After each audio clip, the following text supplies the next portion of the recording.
the audio on. We can get you in my levels, and then TJ will be easy. Just gotta watch your ads, TJ I think. is Oh no, I may easy. have paid for you. I did pay for you. Yeah. All right, here we go. Everyone quiet. Wait. I gotta mute Discord or else I'll hear twice and it'll be hard. Oh, shit. He's back. Fuck. I'll wait for him to get back. I don't know if he can hear us. He can hear us? All right, TJ, we're going to do levels, so. Okay, good. All right.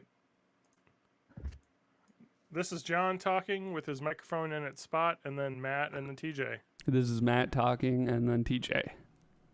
I'm totally here. I did not just go outside and bring the garbage to the street. Or maybe I did. Oh shit, I forgot to do that, didn't I? Nice.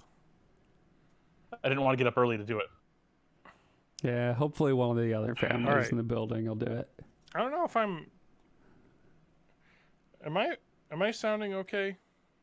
Sound normal to me. You want me to check the stream? Let me just But it sounds fine here. A skosh. No. I'm gonna talk again. All right, that's with a gain up about two chicks. Gains, bro. Gains. All right, I think we're good. Okay. All right, that got yellow. Matt, is my gating good? Yeah, it sounds fine to me. It was weird, like right at first, but I think it just auto-adjusted. Okay. Let me just make Okay. sure. I'm just trying to Okay. see how good the...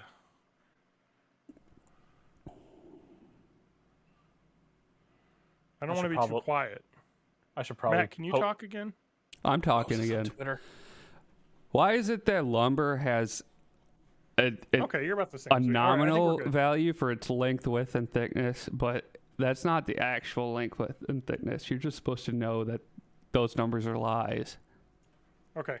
I mean, 2x4 is, 3.5 inches by 1.5 inches? Yeah. Yeah. Those Well, and even I'm bastards. looking at an 1/8-inch thick project board, and it's actually 0.115 inches thick. What? Yeah, it's like TJ. we Even have short, yeah. robots now. You can do this stuff precisely. TJ, I like your water bottle. Can you please show it off to everyone? Oh, yeah. This is the one I was drinking during sickness time. Oh, nice, Herbs. nice. What Gatorade do you have in there? Fruit punch. I Almost have done with this one. lemon lime in my Nalgene. You know what's interesting? I didn't realize that the Gatorade powder went bad. I don't usually have it that Is it long like- to I guess No, worry neither do about I. it. But go Well, ahead. I was gonna say sugar, but sugar's It is, like a basically. preservative, right? So Yeah, I mean it doesn't last forever, but it's not in like a particularly well sealed container because it's cardboard and whatever. So I think it's meant to be used really fast. But I will yeah, say just this: like me. I opened up when I went to go. So I bought some lemon lime for myself because this is the flavor I like the most. Lauren doesn't like lemon lime, so it's just for me. But she doesn't drink Gatorade very much. But I bought the Frost Cherry, like last year, because I was like, let's get that for Lauren, So if she wants Gatorade, she has a flavor that she can do, and I like as well. But I don't like it that much. Like it's okay, the Frost Cherry. Oh, I don't like the frost cherry. I really don't love it. It's a little too fake cherry-y. There's But- a different Arctic that's pretty good, but not that one. Yeah, but well, I like the blue. Like the blue is very good, but Mhm. that's what I had before this. So I had that, and I opened it. I was like, you know what? I got this lemon lime in the mail. I haven't opened it yet, and I was like, I'll just use the cherry. And I opened it up, and the smell that came out of that was like, ooh, this is off. There Yeah. is something going on in there in that sugar, and it was a little cakey. And I was like, ooh, it smells like the cherry powder, but also smells like just really stale smell. And I was like, oh. So yeah, I mean, it's susceptible to mold like anything else. Mm-hmm. It's got a lot of sugar, which is not great for mold, but also I mean, bacteria love that shit. So yeah, it's a bit of both, but it's dry, so there shouldn't be any bacteria. But anyway, it sits long enough. It's gonna go bad. I mean, food providers since spring of 2020 have been able to substitute ingredients without telling consumers. So, who knows at this Food point. companies do that constantly. I got new vape juice too. It's clear. Ooh. It's like cherry berry, but it's CBD isolate, so it's kind of bullshit. I don't know if my old vape juice is able to be used because it says it expired in like November. That's fine. What's the worst that could happen? And that's a full spectrum, whereas this is just CBD isolate, so it doesn't have all the other cannabidiols in it. Yeah. Including the trace amounts of THC. Matt, do you need me to cut your hair? No, I cut my own hair, but too. during the winter I just let it go because it's free insulation. There, man, I got a cool haircut. I'm a cool boy. It's gotten long. Yeah, I don't want to get my hair cut because I don't want to get COVID. Yeah, I cut my own, but beginning of 2020, I bought a hair cutting kit and it's been awesome. A Flowbee? You used it 3 times. No, I use it like 3 times a year maybe. Okay. All right. Let's get started. During the summer, I'll like maintain too, so I'll use it a lot more. Matt says it's 448 according to the. So I know and it's I updated that by checking the previous episode on. 447 is not on YouTube. I'd like to let you know. Because I downloaded 446 earlier. Fine, God, I'll do it right now. Okay, well, regardless. Wow, why? There's just 20 minutes of silence at the start of 446. Oh, I don't know. Maybe I had something muted.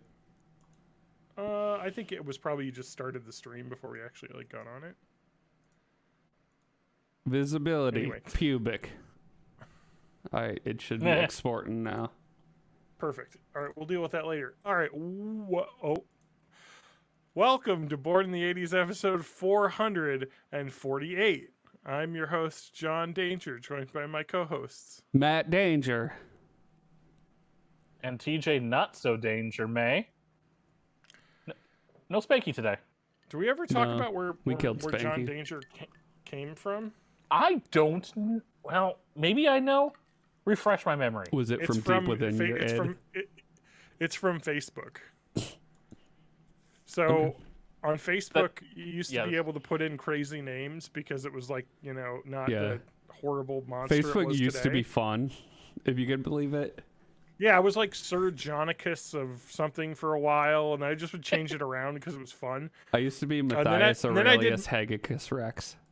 Yeah, and so then I did John Danger Rowe, just for fun, whatever, because I was like, Danger's my middle name, haha. And then they came out with real names only, and I'm like, I don't want to touch it now, because if I touch it, then I'll never be able to be that again. So now it's just kind of stuck, which I think is hilarious. It was just like, well, I'm stuck with this stupid name because if I change it, I can never go back. I mean, that was the fun about MySpace too, was changing your name all the time. Yeah. And messing with the That's style what people sheet. do on Twitter. That's like people use with their Twitter name, is that you got the same @ always, but your name can be different, so you can make it customized for the holiday. But sometimes people change their @ and then I'm confused about why I'm following them. Yeah. Yeah. I noticed that back when I was on Twitter too. All right, here we go. So let's start this off with a bang. So Bang. Okay. Lauren bought me that Munchos around the world. I forget what it is. Bark? No, not bark. Like a bark box, but for people. No, it's like Yum box. International Yums. World of Yum. World of Yums. Whatever, something like that. I was hoping when you said you were getting these. This is Christmas pudding fudge. Ooh, that sounds good. Briscoes of Devon. I was hanging out in here on my World of Warcraft raid, and then Lauren walked in, set these down, and said, "You can have these. These are terrible." And I was like, "I got to wait to try it on the podcast." Okay, first question: where are they from? Of Devon, England. Okay. Briscoes of Devon. They're from Devon, UK. So it might be a slightly savory chocolate. So these look like those caramels that you get. And they kind of have that same texture, where they're kind of hard. Yeah, like those weird peanut butter Halloween candies. The smell is kind of caramelly. There's some spice in there. And now, I mean, it I don't definitely know much looks about like Christmas pudding, other than Christmas pudding is something I've heard a lot of British people say is awful. But it's like a thing that everybody eats on Christmas because they have to, kind of like fruitcake. yeah. You know, it's like everybody Yeah. hates this, but we eat it because it's like tradition. Oh my god, it's not pudding. It is a fruitcake. I just googled it. Yeah, I'm It- looking up Christmas pudding. It looks like it's a really, you know those like cakes you can make in a mug in the microwave? It's like that dumped out onto a plate. yeah. Well, and so Christmas pudding is traditionally, like fruits, Orange lemon, zest, orange, candied fruit peel, cinnamon, brown sugar, bread. You know, it's like, and it's like kind of like I Beef don't know, like- suet, which is I think like kidney fat. Awesome. yeah, it's fat, beef fat. Don't worry about it. So the other thing about Christmas pudding, like the history of it, is like, it was like, I know all about this because of the awesome YouTube channel Tasting History. I believe is probably where I first learned about it. But Christmas pudding, like traditionally, was boiled in a bag, like a sheepskin, in water, Like a condom. because it was like, because it's from back when way back when, in like pre-Victorian era, when they didn't have like ovens, or if you had an oven, it was a coal oven, and so baking anything in the oven would taste awful, so everything was always cooked on the stovetop, and so they would boil water and cook it in a bag in boiling water to bake it. And so it was traditionally, it would be like a Christmas pudding would be on a bag and then hung out on a hook for weeks to enhance the flavor. Cloth, So it gets some you know. savoriness in it. Yeah. Anyway, and every person in the household does a stir of the pudding while making a wish, and And it's you like a spit weird in British it. tradition. But I've heard they taste awful and nobody likes them, and I'm about to try the fudge version. Do you have a spit container just in case? Oh, you're gonna down it. You're gonna at least get it down. Oh shit. It's a fudge, so it's like, it's got a lot of fruit going on in it, as well as like cinnamon and brown sugary. It's a weird flavor. Is there some elements of savory in that? It's pretty grainy. Okay. And I Can had you to taste finish the off colonialism in it? I had to finish off my Universal Yums first box with this that Lauren also got me. This is there's no English on this anywhere. The chevre pimente is spelled It's pimento Mexican. pepper. No, it's French. I know. It's a wait. savory Oh, there's English on the pepper. It's a savory pepper, and I don't know what spillet is. back. It's a type of chili pepper. Okay, so And it's so goat cheese. chili pepper. Chili pepper. This is the word goat. Goat chevre. All right, so this is goat cheese and chili pepper potato chips. I'm gonna give That the bag sounds a good amazing, sniff. actually. Ooh. Yeah, goat cheese has got a good It's flavor. very goat cheesy in terms Yeah. of like kind of funky cheese. Here's the chip. It's kind of like got some red speckles all over it.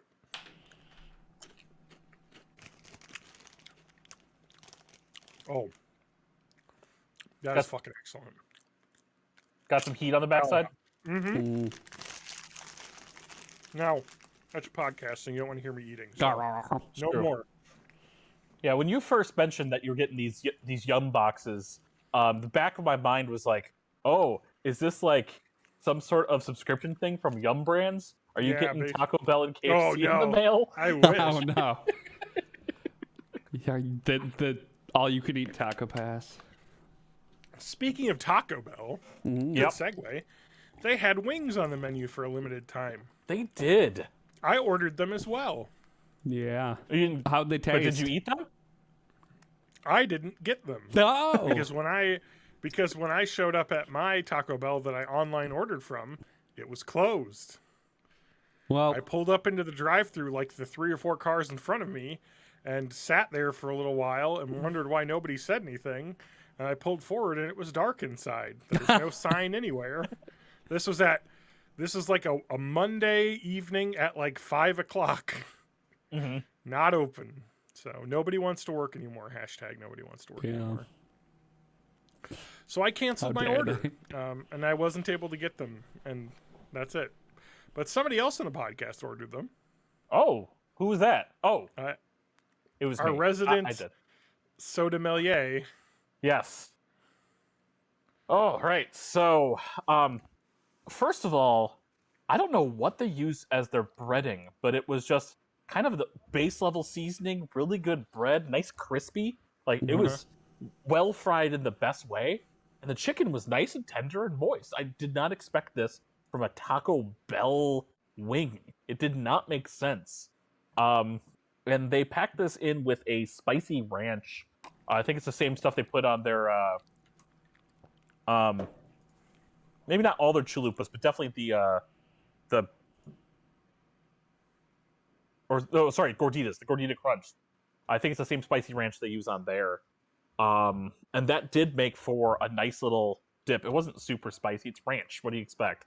But compared to wings I've had in the past, at least dry wings for dipping, I would definitely say on the patented born in the '80s rating scale, solid 4 out of 5. I would, if they made it a staple, I would probably get them again and actually seek them out. This does match up with like the few other cases I've heard of people trying, like it's surprisingly good. So I'm hoping that means that it'll get like a full on rollout eventually. Because I also did not get a chance to try them. I mean, it was available for like a week. Yeah. And it was a really limited rollout. Like all of my closest Taco Bells didn't have it. Mm-hmm. And it wasn't even back when they did like the flatbread chicken soft tacos, where they did the chicken tender breaded in like what do they bread it like in like their nacho chips. I think it was part of their breading. Oh, for that. yeah. This was nothing like that. This was actually a really well made wing breading. No, I don't know what they did. It was probably marinated well. Would it be improved They were really good. or harmed by making it taste like Doritos? Oh, I would 100% have them if they had Dorito powder on it. Oh yeah. And that's something I think you would do, like you fry them and then you sprinkle like you would sprinkle Cheeto dust on something. You wouldn't want it like that mixed into with the batter or even like put on before frying. I don't think it's gonna stick well. Oh man, I can't wait for them to invent a liquid Dorito sauce. But Taco right now, I Bell's think liquid Doritos. You don't even have to chew anymore. They're still doing like the cheesy chalupa. I think that's leaving soon. Oh yeah. I think I had one the of deep those. fried chalupa shells with the cheese baked into it. This is just our Taco Bell promotional segment. Taco Bell fan Well, cast. if we're gonna stick within the world of PepsiCo and its subsidiaries, the sommelier has tried some new sodas. Yeah. Because Mountain Dew has a new flavor. Can you really call them sodas if they're from Pepsi? No, 100% not. What's the new it's Mountain Dew sparkling flavor? diabetes. Mountain Dew Spark. I think you might have mentioned it on a previous cast, but it's the raspberry lemonade. Okay. They have. I do like that with their new flavors they've been putting out. Every time they put it out, they'll come out with a standard and a zero sugar variety. Oh, that's nice. In this case, I did try them both, and I didn't try them back to back, so I don't know if there's a significant difference. But it's a really good sparkling raspberry lemonade. It definitely does. Try that. It definitely does feel dew, Mountain Dew-ish. It's not just. It's definitely a lemonade soda more than just like a regular sparkling lemonade. Put the some raspberry's tea a in nice that. touch. It's Sparky Palmer. Oh yeah, and then what do you think That about the sounds Taco Lovers Pass? Isn't that the worst thing you've ever heard of? I don't want to go every day for a month. Exactly, though. for a single hard taco. Even if you go, let's say 10 days in a 30-day period. Yeah. Why? I'm just fine building up my rewards and using it and getting a, I could choose a couple of things. Yeah, it's called with the rewards investing. points. Look it up, people. Exactly. Okay, so wait. So there's actually a lot more to the Taco Lovers Pass that I thought. So the options are actually much better than I thought. Is this? Is it? So I know I thought it was posted just like this the in the plain Discord, taco. but I didn't actually read it. Do you? Mm-hmm. Do you also have to pay for the do you have to pay a fee for the Taco Pass and then also pay for what you're eating? No, so it's all through the app. And so basically you buy the Taco Lovers Pass for $10 plus tax, and then every day you've got a thing that says Taco Lovers Pass and you redeem your daily taco. Okay. So the Taco Lovers Pass, Crunchy Taco Supreme, Soft Taco Supreme, and those are basically the Supreme version just has tomatoes and sour cream. Okay, yeah. Doritos Locos Taco Supreme, and the Spicy Potato Soft Taco, which is one of my favorite things on the menu. So I mean, now that you've talked about Doritos Locos Supreme, if I do that no tomatoes, that is actually not a bad investment. I only have to hit 4 days a month. I was about to say, if you hit 10 days out of the month, it's paid for itself. More than. I think they're planning on most of the people that get it. They're planning on most of the people that get it being too stoned to make it to Taco Bell most days. Here's the only part I hate about that. Just like any of the other promotions and stuff that they do through their app, you can only redeem one per order. Mm-hmm. Yeah. So if you do the Taco Pass, you cannot use your rewards. Yeah, McDonald's. You cannot. Yeah. McDonald's, you can't do a deal and a reward. Yeah, that's the worst too, because it's like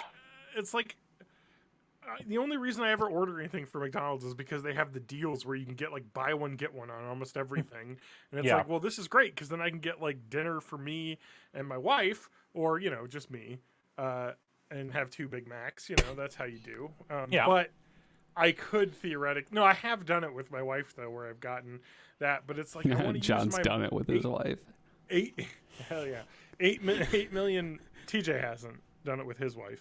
Well, there's no evidence of that. Yeah. The Taco Bell app is the same way though, where it's like you can do a deal, but they don't have a lot of deals on there.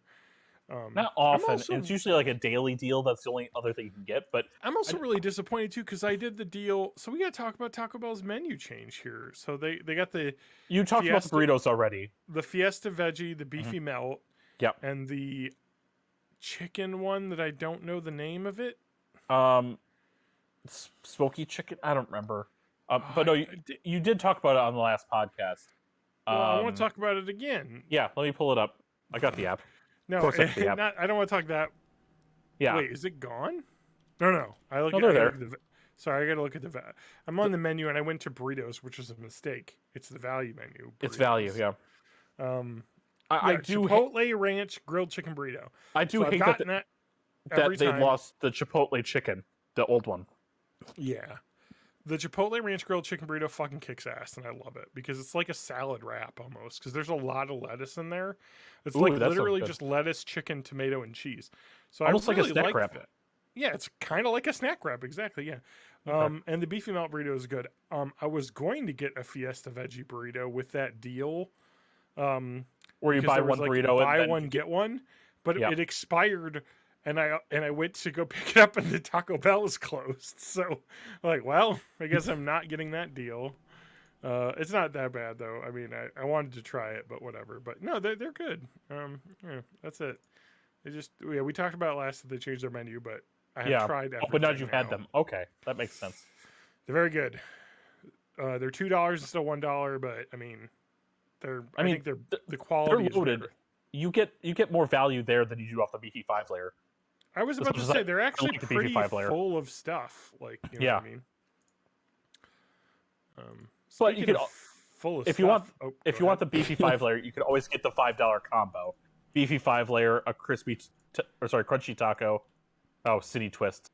I don't like the. I've said this again many times. The beefy 5-layer burrito I do not like because every time I get one, it's like they put the layers in vertically on the burrito. And so I have one entire bite of sour cream, one entire bite of beef, one entire bite of cheese. No, you don't understand, John. It's the burrito is a story. It's taking you on a journey bite by bite. That's the way it's meant to be.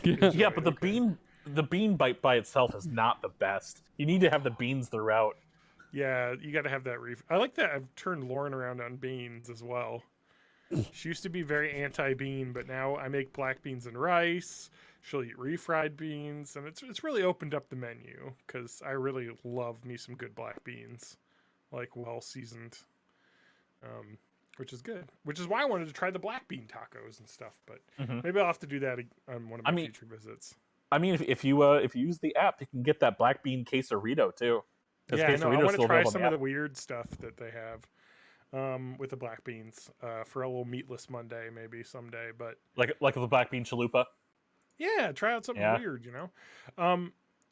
No, what I was gonna say is, oh shit, I'm clicking around here. I got to get my next topic. A lot has happened. Name one thing. In the world of video games. Name one thing that happened in the world in the past week. Okay, there's a lot of bad things that have happened. What do you want to? Okay, I'll give everyone options. We got 3 topics I want to bring up here. One is I just purchased a new Pokemon game that came out this week because I read the reviews were good. You got that one. I'm going to, but I just haven't gotten it yet. The pre-order bonus ends tomorrow, so I was like, I better get it in. And it's $5 off on Amazon if you pre-order. So I was like, all right. So that's one, Pokemon. We can talk about crypto and NFTs. Now that I've learned a ton about, and I'm halfway through the video. And okay, yeah, the 2-hour-long fucking video, which I will espouse for everyone should watch, even though it's 2 hours. I learned everything I need to know from Crypto Land. I didn't get to finish it. Crypto Land. All right, it was we got that video. And then we have Microsoft purchasing Activision. So that's the 3 Let's do that one. I have. Okay. So no, I want to talk about a different. No, I'm kidding. Give you the option, the illusion of choice. It's like a video game, like where it's like yes, no. Yeah. And then no matter which one you hit, they just continue with the game anyway. And it gives some answer and then gives you the same options again. Oh, yeah. I think that's mean. What do you really want to say? Yeah, it's like every game, it's like every game. Like especially like Animal Crossing and stuff, I watched a video on that, and it's like you sit down and you're like, hey, are you looking forward to going to your new town? Yes, no. And it's like, why would you say no? You put the fucking game in. Like the whole point of this is that, but it gives you that option. It's like, oh whoa, you should look up, and then they just continue on. It's like, all right. You say no, and the car self-destructs. The other one's like, I think there's one of the Pokemon games where you can just be like, do you want to start being a Pokemon trainer? And you're just like, no. And it's like, really? Do you want to think about that? Yes, no. It's like, okay, this is stupid. Like, why give the option? No, but Microsoft is getting rid of the illusion of choice by making all of the games come from one place. So there you go. Yep, I both love it and hate it. Yeah. I mean, me as well. There's a lot to love because of all the shit going down at Activision Blizzard lately. Yeah. But I don't know how well they'll be able to clean that up. I mean, they're not going to touch Bobby Kotick until the whole thing goes through. Yeah, what I've read is that the deal is pretty contingent on Bobby Kotick will be leaving after the deal closes, and they do like a transition to the new power structure. So he's on his way out when the deal closes, which is good. I think if you're an Activision worker, it seems like great. There's going to be some new management that will hopefully fucking actually listen to us. Unless you're at Raven Software, who's dealing with union busting right now. Yes, that has just come out in the news. That So the Raven Software, which is in aren't Madison, they in Madison? They're in Madison. Yes. Yeah. So they develop lots of stuff for Call of Duty for Activision. I had a high school friend that went to work for them. I think they mostly work at Warzone, aren't they? Yes. Yep. They're working mostly on Warzone, which is the I think it's free to play. Yeah, it's free to play. Free to play. It's been free to play from the get go. Yeah, it's actually awesome. It's a really cool version I've played a bit. Yeah, of a battle royale because it's Call of Duty. I think it's somewhere between PUBG and Fortnite, where it's like it's very realism shooting based, but not like to the point where PUBG is. But it also has like you can get wacky with it too. Like I played modes in that where it was like all vehicles. And so there's just tons of fucking vehicles, and everyone was just driving around. I don't know. There's like lots of fun, weird modes in that. So it's like it's a lot not as cartoony, but it's a little bit more fun than like a PUBG is. Whereas PUBG just feels like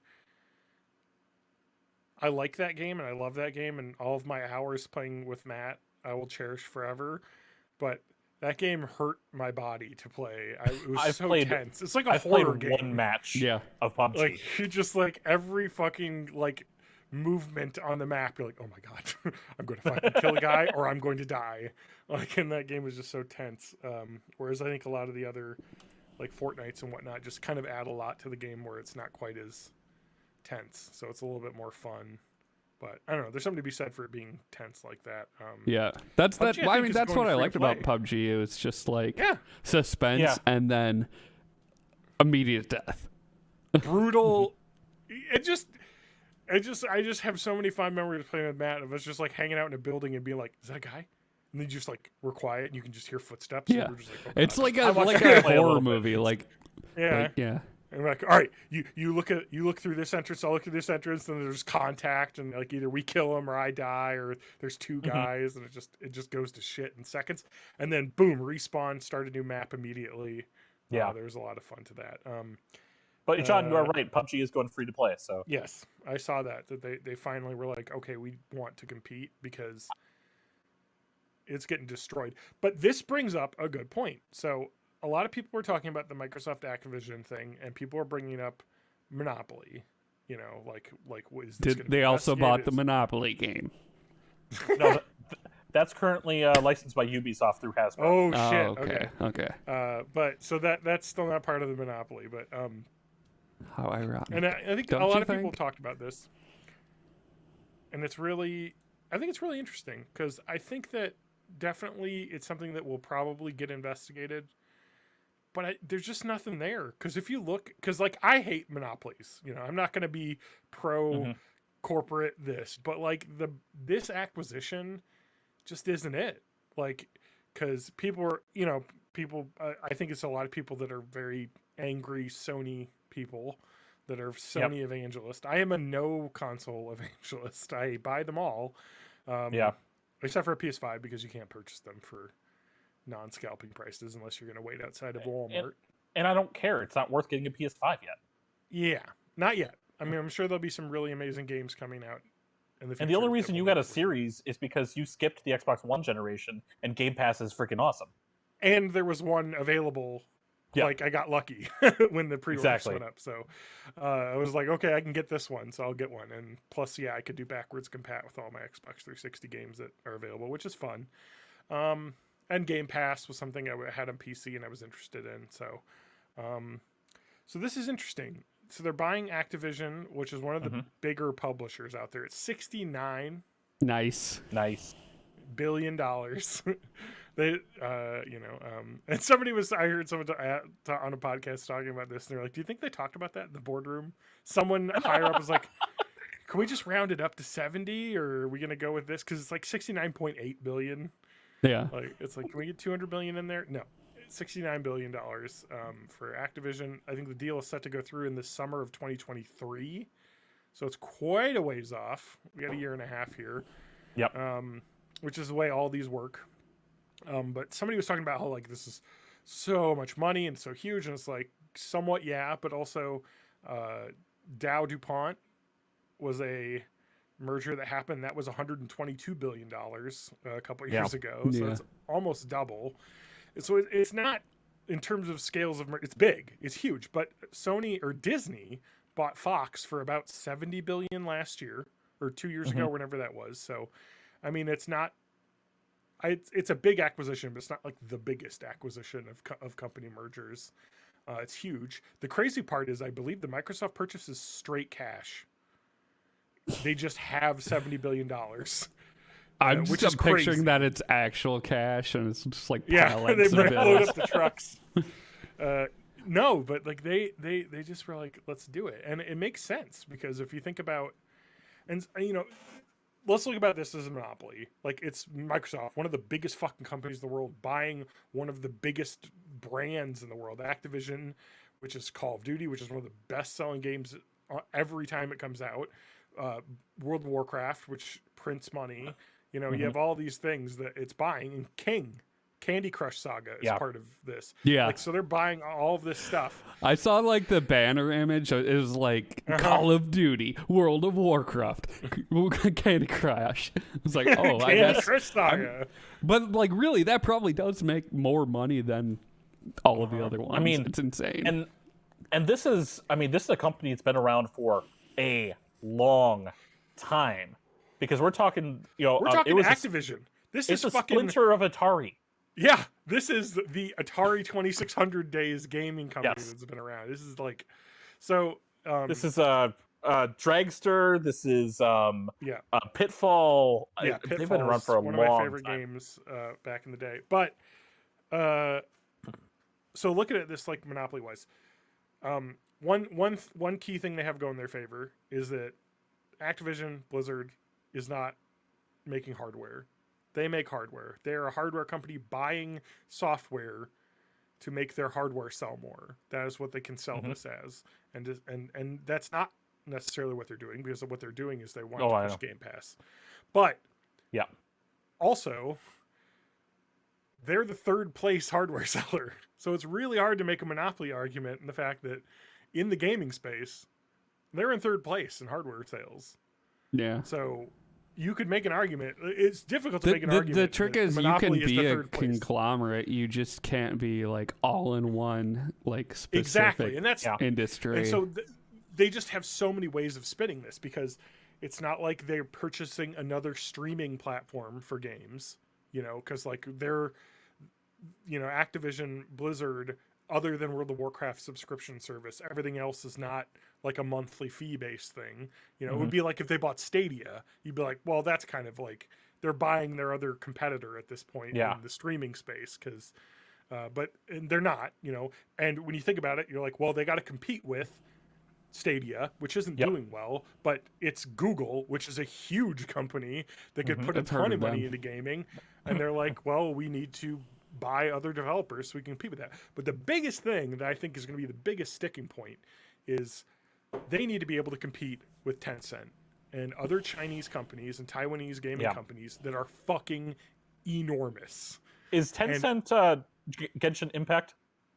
It might be, but like, these other huge gaming companies, you know, that are foreign. Oh shit! I just saw some. Tencent handles all the localization for World of Warcraft. So like, how does that happen? Like, what happens there? They still just license Tencent out. Yeah, that's weird. I'm trying to think of like how much Tencent makes in their gaming. Here we go. Tencent net income. Just their gaming arm alone, revenue $74 billion in 2020. Okay, so it is a huge fucking company that is, I think, pushing itself into the U.S. more and more with a lot of deals. It purchased part of Epic Games, so it's kind of like you see this as they needed to buy something because they need to be able to compete with everybody else, because this is like, I think somebody put it best. I think it was Jeff Grubb, who's a video game journalist guy.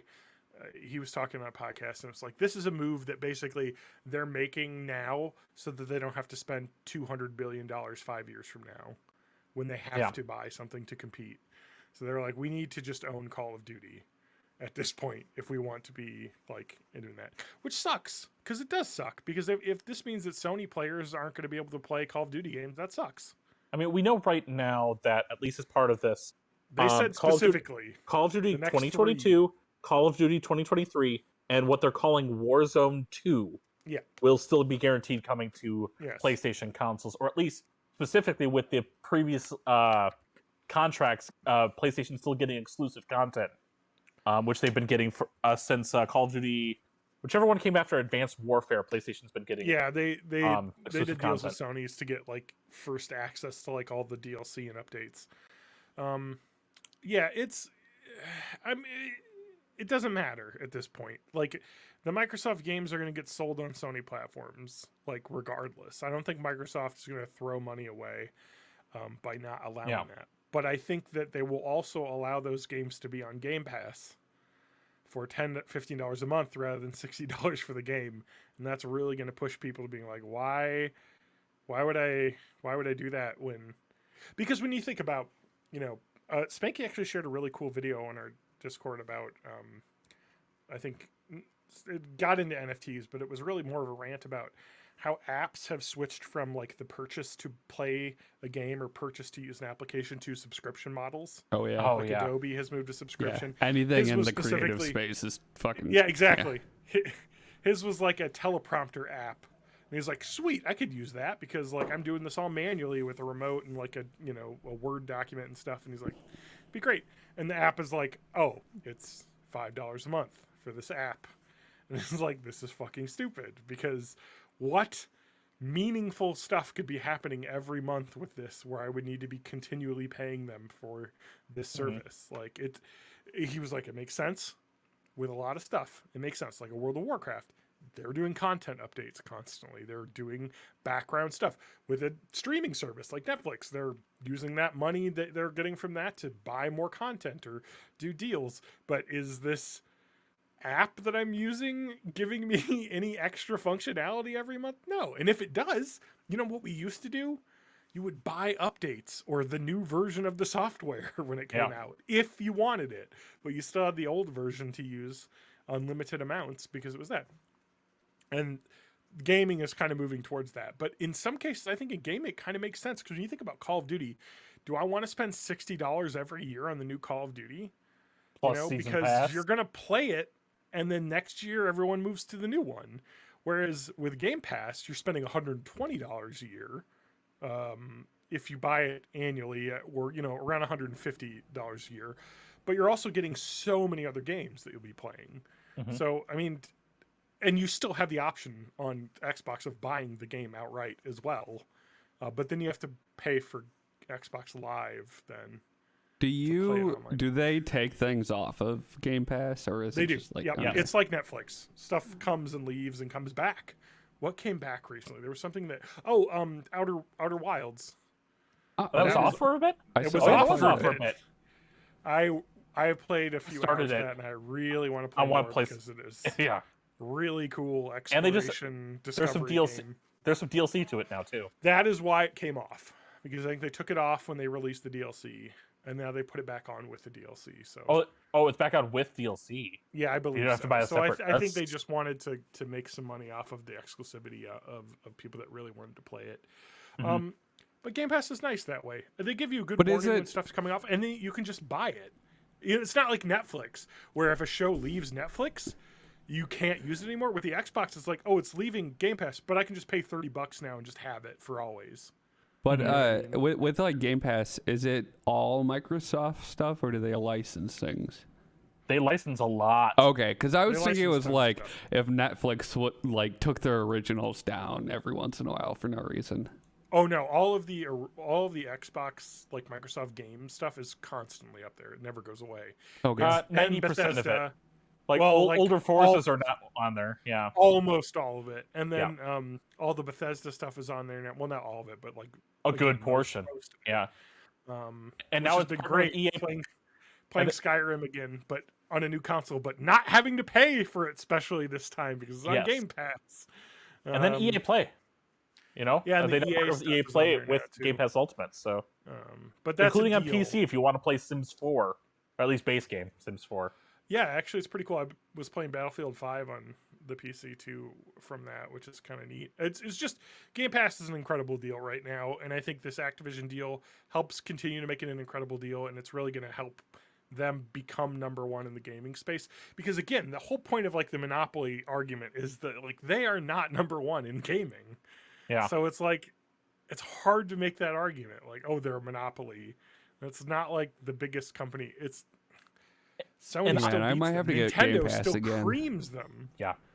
And I'd imagine that sometime in the next 2 to 3 weeks, we're going to hear about whatever Sony's coming out with for their answer to Game Pass. So there's been a lot of rumors about that, and it sounds They're all janky. Well, first of all, they're already in the process of trying to turn off their PlayStation Now service because it's they're going to make that already trying to conversion. buy up a problematic studio. Look at you, Ubisoft. You're on the block. Yeah, so I they're wouldn't put it past basically them. yeah, they're basically moving. It's kind of what Xbox has done with Game Pass Ultimate is that they kind of you had your Xbox Gold, which allowed you to play online, and you got the free games every month with games with Gold, And your cloud save backup features, and your all that cloud other saves stuff. and all that stuff.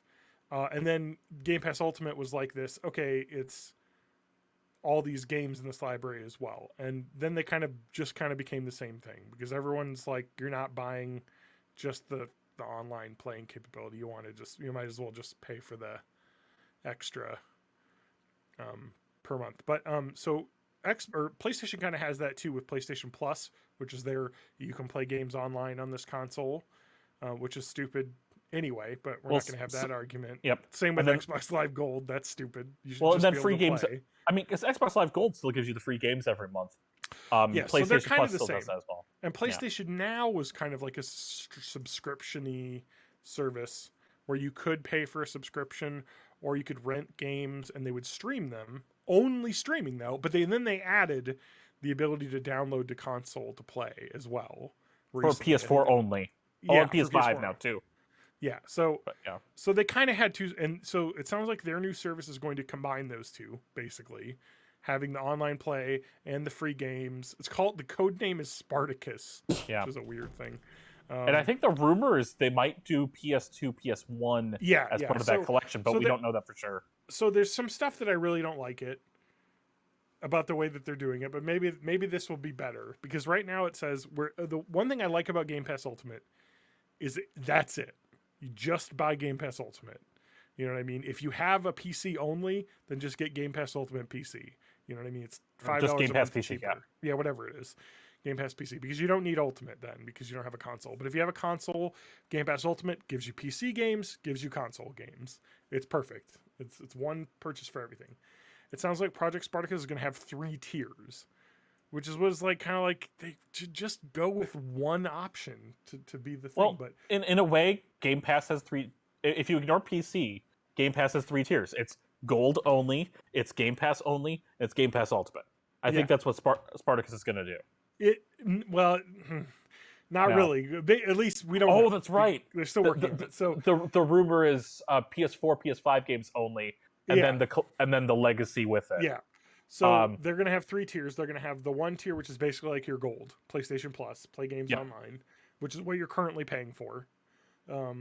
Second tier is a library of PlayStation 4 and then eventually PlayStation 5 games, which again is like, that's some bullshit, man. They are really getting beat because like Microsoft is putting out their AAA games day and date on the console when they launch. Like I was like, shit, I can just play the new Halo. Awesome. Yeah. It came out. I have it downloaded. I need to play single player. I really do. I haven't.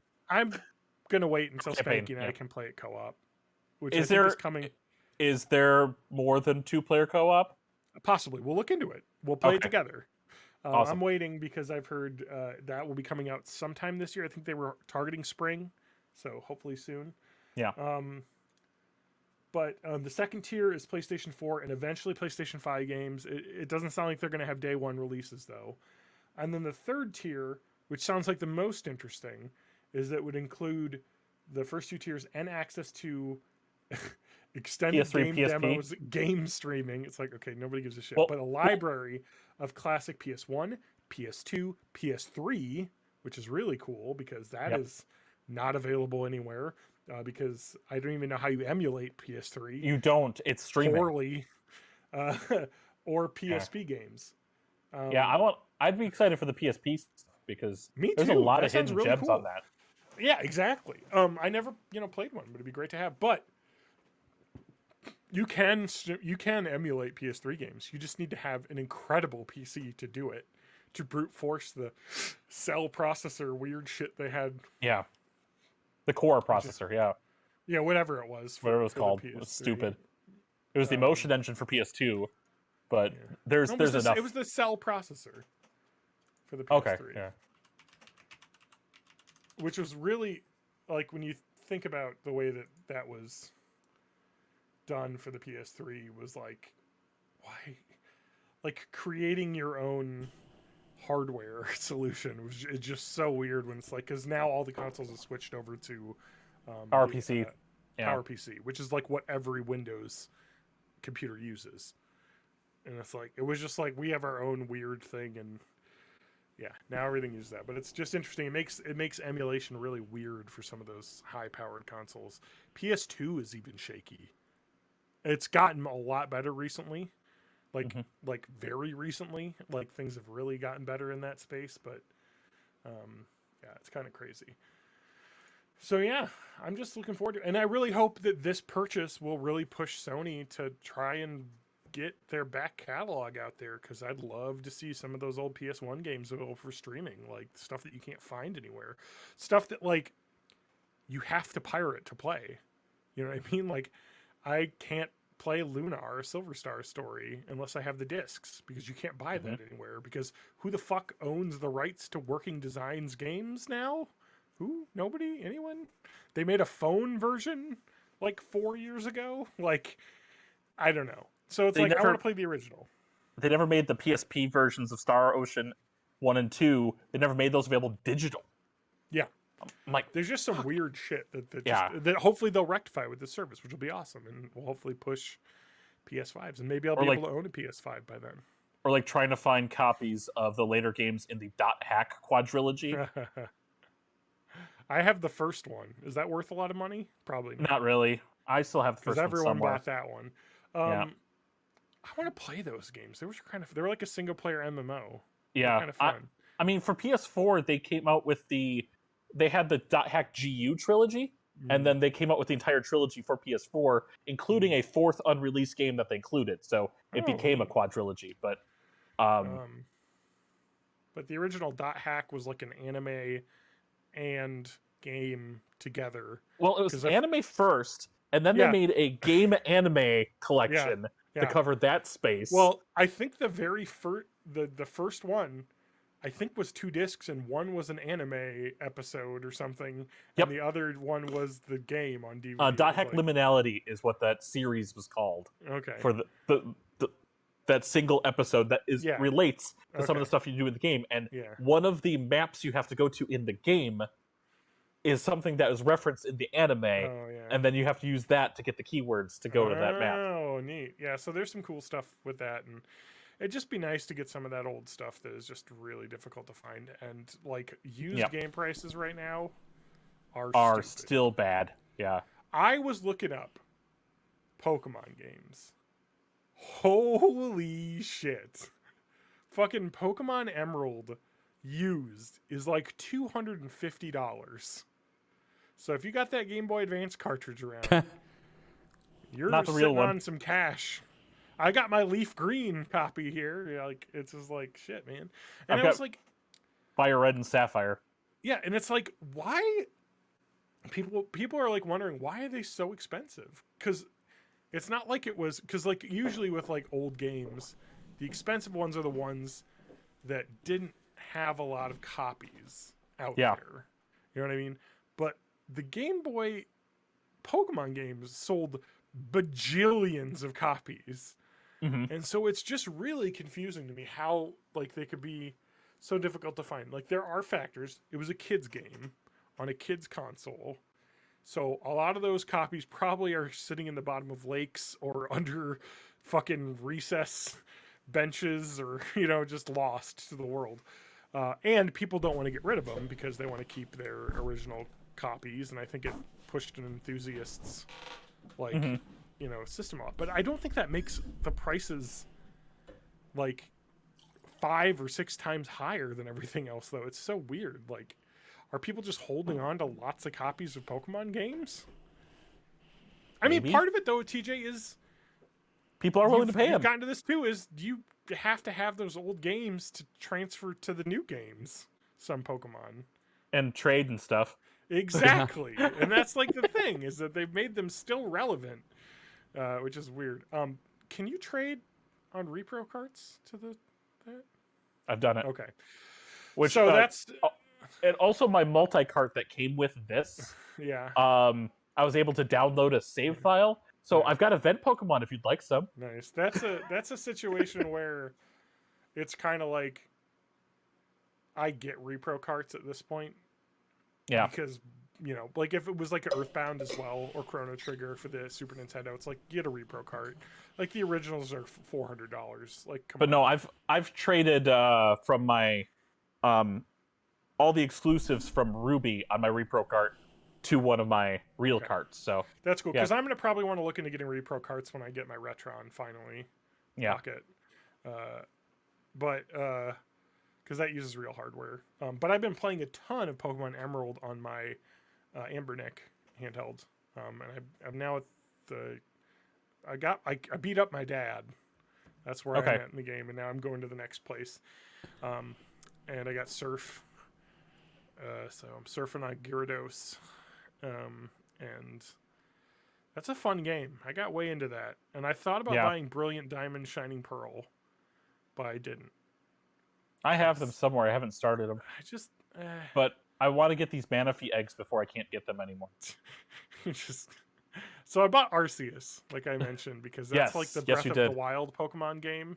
I don't know if you saw clips of that. I've never seen that now. How do you spell that? I mean, it looks ARCEUS. Oh, not like British.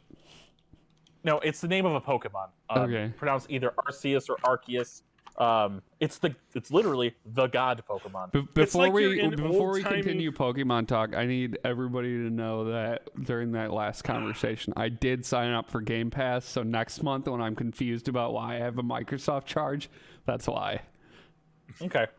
So there is a ton of cool stuff on Game Pass. So Matt, go ahead and download Unpacking right now. You'll really enjoy that. Oh yeah. I mostly got it for the Gunk, which is by the SteamWorld Dig people. Yes, I need to play that. I was like, I can't get the $1 a month anymore, so I was like, I can pay $10 or I can pay $29 to play this game. So I'm gonna pay $10. Yeah. Pay 10. Yeah. Exactly. Just make sure to cancel it when you're done, and it's a better deal. We'll see. And hopefully you don't forget. But even if you forget 1 month, it's still $10 cheaper than buying it. So. Yeah. Anyway, I do want to play the Gunk though. That's on my to-do list because I love the SteamWorld Dig like games so much, and I love that developer. But Pokemon Arceus is like. Yeah, people have said based on the screenshots, it looks like a Breath of the Wild of Pokemon. And that's kind of it. I mean, you're on an open world, running around. There's Pokemon about. You can battle them, or you can catch them. You can sneak up on them and throw a Pokeball without them knowing. Or do you get like cool puzzle temples and stuff? I don't think so. Use your Pokemon to roll the ball into the thing. It takes place in like medieval ancient era. Times. Yeah, Pokemon land and everything looks cool. I'm like, this is kind of neat, actually. It almost looks like Meiji era Japan. Yeah, exactly, which is kind of fun. Like but I read the reviews and they were all kind of like, this game is kind of clunky, but it is super cool. All the things it's trying to do, and and like it sounds like it at least is a really interesting take on Pokemon, like a completely different way of playing. Pokemon, which is kind of like awesome. I love it. I love the idea of trying it out.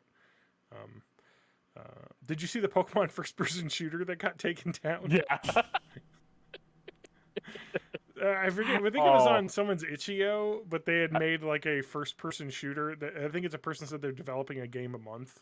This year was their goal, and their January game is a first-person shooter Pokemon game where you're just like out in a fucking woods and then like a fucking Pikachu's running at you and you just fucking no-scope him and he dies with like a death animation. It's like a cartoony like Fortnite-y style too. That's No. The Pokemon are, but everything else is very realistic looking. Well, I'm looking at like the guns look like cell shaded and stuff too. Oh, maybe. But regardless of that, Nintendo like fucking made them take down videos off of Twitter and stuff. And it was just like, what the fuck, Nintendo? The fucking Streisand effect is getting you because now I'm talking about it because you did exactly. Like, I wouldn't have known if they wouldn't have taken down the video. But now I kind of want to play it because I want to fucking murk some fucking Pokemon. Yeah. Take out my frustrations. Got to collect them all, and they're just heads on your wall. Is the Hunter Call of the Wild still on Game Pass? I think so. Yeah, you can still. Yeah, I never played it. I have. Yeah. I bought that on Steam, and actually, Hunter Call of the Wild is an incredible game to put on your computer just to marvel at how good it looks because it's like a really good forest simulator. Mhm. Like just the graphics look so good in that when you're just walking around in a forest. They do it very well. Yeah, that actually is a pretty decent hunting game. This looks especially if way you play better than multiplayer. like deer hunting game that my dad had in Oh, '97. dude. I love those old like not Big Buck Hunter, but the old Deer Hunter Yes. games. Oh my god. I put hundreds of hours in Deer Hunter 4. I think I might still have the disc for it, but I kind of look at screenshots of that. It looked like hell. But Yeah. I remember Deer Hunter 4 had like cheats and Oh yeah. could- Yeah. yeah. Like Big Buck mode and yeah, where it would just be the buck would be the size of yeah. a building. And then you put in the code that turns the Oh. buck into Bill Clinton, and the buck's on fire, and all those it's NBA Jam very- things.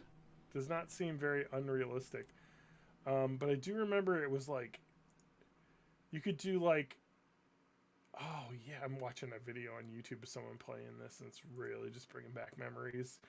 But yeah, I do remember there was like a mode too where you could just have the deer teleport to like within visual range of you. It was like 100 yards or something, so you didn't have to go around and look do the for it. little rattling the fucking antlers thing to get him to show up. Was there like 18 beers at Chili's mode where like it's blurry and shaky and They like should have that. Dick that- Cheney mode where you shoot your your friend.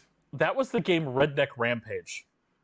Oh, yeah. Redneck I remember Rampage. that, too. Okay, got it. I do remember Redneck Rampage.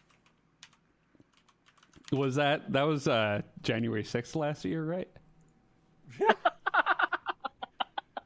If I remember correctly, Redneck Rampage is just kind of like a. Oh no, it's a little bit. I was like, it was kind of like a postal game, but no, it's very much. No. Monsters are Aliens or something.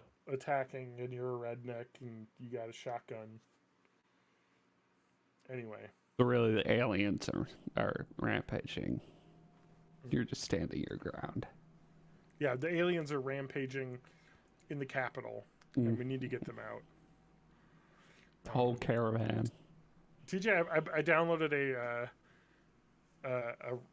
Pokemon Fire Red randomizer on my thing. I was playing it, Nice. but I couldn't figure out a program to do the randomization of the ROM. It's the And it was It is just like it's was literally just the like one called Universal Randomizer. Universal okay. Pokemon Randomizer. got And it. that works all the way Gen 1 through Gen 5. Okay, because I was like,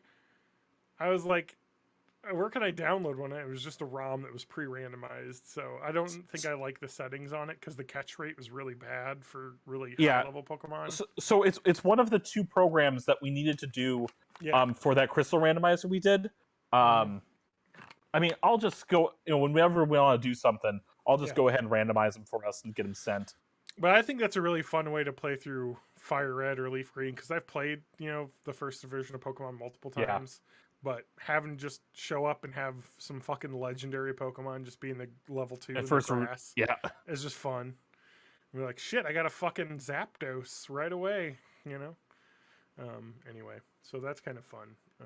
I gotten way into the randomizer, which was at ADDQ this year. They did Crystal Randomizer. They did the key item randomizer as a race. Yeah, as a race. I haven't watched the whole thing yet. I'm about halfway through. And but Keyzeron's been on his channel been doing a lot of full item randomizers, where every pickup item in the game is random. Well, key items are swapped with key items. Okay. I think that's what it is. I hope. Key items swap with key items, and other items are just randomized. But that's kind of fun. I like kind of that seems like a big thing in the speedrun community. I mean, as long as you have a tracker, I think that's the best way to go through it. They weren't really. It's just fun. I mean, not just the side tracker, but like the full map tracker, like we have. It's just a fun way to play those games. Yeah. Get more value out of these old games that you like. Is like, let's do randomizers because there's the Zelda randomizers, which are really neat. And and then there's the Zelda / Super Metroid randomizer. Oh, where like you can get items from either game in either game, and you go like into a dungeon, and you'll come out in like Brinstar as Samus. Yeah, you go back and forth. There's some really cool shit that they've been doing with these ROMs, which I love. Did you see it was someone was doing the Super Mario Odyssey HUD randomizer? Yes. Where Yeah. it's Matt, let me describe this. So it's Super Mario Odyssey from the Switch, but every 5 minutes it adds a heads-up display from a random game over the screen. And so it's kind of a race against time before the screen gets unviewable. Okay, so when it adds a new one, it doesn't get rid of the old one. It does not take the old one away. Yeah. And so you'll just have like a Smash Brothers overlay, like all these things just start popping up, and man, the first one was old school RuneScape. Yeah, old school That took RuneScape. a whole It's quarter. just like insane fucking shit in that. I love the future of like the randomizer stuff. It's just really I'm just grabbing something. I can still hear a great way to get more out of these games. So anyway, Matt, what have you been up to? Boring shit mostly. I learned a lot about different kinds of steel recently. Okay, what are they? It's no, I was so I've been working on the. Give me the basic overview. The basic is it's all just different. It's different like additives and alloys, and stainless steel has chromium in it, and that's what makes it stainless and self-healing. Because it's got a little microscopic layer that reacts with the oxygen and makes a protective coating, and then if that gets scratched, then it makes a new layer where that is. Yeah, no, I've been building a electric kiln / foundry, and I see you've yes. upgraded yourself from 3D printing to metal building. Yeah, metallurgy. Well, it's because I needed metal parts for my 3D printer, and I didn't want to buy them, so instead I just learned a bunch of shit. And, hell yeah! That's the future. Yeah. So that's what I've been doing. It's not super exciting to talk about yet, but you're gonna be there making some cool like melted metal things within a couple of days. Hopefully, we'll see. Ooh. The new coil. I can't remember exactly what the numbers were, but I calculated that it should get somewhere around 1,700 to 2,000 degrees Fahrenheit, which is fun. And I'm going to try not to melt my face off with it. Cool. Oh, also, I've been watching a lot of Letterkenny. Have you seen Letterkenny? I've heard of it, but I don't know anything about it. I have watched some Letterkenny. It's a television program taking place in Canada. And it's kind of like Trailer Park Boys adjacent, but I'd say a lot more wholesome. It's quite good. I just wanted to look at what 2,000 Fahrenheit is, Matt. Yeah. That is 1/5 of the temperature of the surface of the sun. Hell yeah. You're getting there. No, but Letterkenny I have watched. Yeah, it's kind of like Trailer Park Boys adjacent. I would agree. It's not like a bunch of people doing schemes, though. It's just like kind of a bunch of friends that are like post high school. Well, there's a significant amount of scheming happening, I think. I guess, but it isn't like I guess when I think of Trailer Park Boys, is like every season is like a different scheme. Oh yeah. It's all building to like a heist at the end. Yeah. Whereas this is much more of just like stuff happens, and I don't know. It has a cool vibe. Like the characters all have fun lines. It's just good. And it frequently becomes just like a riffing contest. It's like multiple times an episode it'll just break down into like characters making puns at each other for several minutes on each other. Yeah, it's fun. It's well written. It's really cool. It's on Hulu, so you can watch it there. Watch it. I watched an episode of the Boba Fett show, and that was good, but I've heard the rest isn't that great. I heard that it's bad, but then the new episode's good. Oh, okay. It's almost like a regular show where some episodes aren't good and some are. I haven't started it because I feel like the Marvel Star Wars fandom is kind of like expects perfection constantly, and it's like it's not always going to be perfect, man. Like I don't know. Like there's ebbs and flows with TV shows. Like movies, that's a standalone thing, but with TV shows, you kind of have to have like characters build over a season and things might not pay off till later, and it's kind of difficult to judge something until it's completed, I guess, fully. I mean, obviously, if you have full-on episodes that suck ass, but then pay off like 4 weeks later, it's kind of like, couldn't you just made that better? But yeah, there's a bit of a little leeway there. I think that sometimes that fandom just is a little bit. I just see a lot of people on Facebook and things just going crazy, and then they're like, "Oh, it's back to good now," and it's like, okay, well, just calm down and just watch the show and enjoy it. Like, and everything has to be overanalyzed. Like, crazy. I haven't touched the Star Wars side stuff yet because, well, lots of reasons. I need to watch the second season of Mandalorian. I finished the first one. I did watch Loki though. Oh, I love Loki. I bet I'd really like it, other than the fact that it stole my concept that I did in one of my D&D campaigns. But I watched you Loki. invented it, yes. I got the Disney I invented Plus the now. time cop agency idea. Is that part of the plot of Loki? So, like, in my D&D campaign, it was my Red Dwarf RPG campaign, was David Bowie ran the time... I forget the name of it. It was like the Timeline Protection Agency. Yeah, and it was like the timeline literally of the the same universe. exact thing. Yeah. Okay. And I'll tell you what, so those timelines are going wacky, and we're gonna have a multiverse of madness or something. Well, mine was more focused on that Roger Clemens was evil robot, and he was awful, and he wanted to make the timelines change so that he could be in the Hall of Fame. It was the whole thing. But the idea in I don't know if anyone's watched Red Dwarf, but there's a point where they go to a place called Wax World, where it's basically Westworld, but like with historical figures. And so it would be like a wax museum, but like with the historical figures as people. And so the whole idea was when they went there, they found a secret place where they got into the timeline correction agency or whatever I ended up calling it. I'd have to look at my notes. But David Bowie ran it. It was a wax figure of David Bowie, but it was David Bowie. Man, Loki would have been great if CG Bowie was in charge. Exactly. You always gotta have David Bowie. But the Timeline Agency would basically hear of disturbances, and they would send them to that point in time with like the historical figures wax versions that they could use to like stand in and like reenact historical moments that went wrong in that timeline. And I thought that was quite fun. I don't know if Loki does something like that. It's pretty close. There's no wax, but it is like, shit, there's an anomaly, or what do they call it? I'm not sure that something? idea is original to me, but I think like Doctor Who probably invented it in the 60s. Sure, something like that. But I always thought of it as neat with using like wax, the like lifelike wax atomic robots to go back and like, hey, fucking this shit went down and we need to change the timeline by having you go back with Einstein and help him.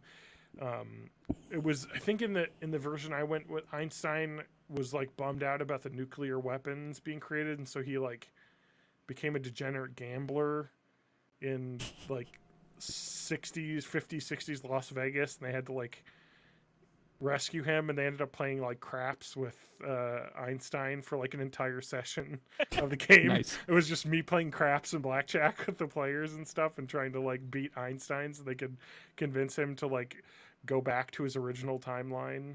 So TJ, is that Loki?